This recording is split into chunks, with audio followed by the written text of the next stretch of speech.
America అధ్యక్షుడు Donald ట్రంప్నకు సన్నిహితుడైన Charlie కర్క్ను కాల్చి చంపిన నిందితుడిని పోలీసులు అరెస్టు చేశారు.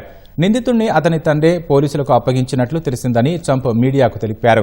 నిందితుడిని ఉటా నివాసి అయిన 22 ఏళ్ల టైలర్ రాబిన్సన్గా గుర్తించారని ట్రంప్ వివరించారు.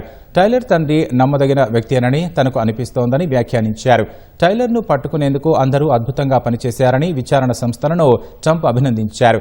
టైలర్ను పట్టుకునేందుకు తమకు కేవలం ఒకే ఒక్క వీడియో దొరికిందని, అందులో అతడు చీమలాగా చిన్నగా కనిపించడం వల్ల అది వృధాగా మారిందని ట్రంప్ చెప్పారు.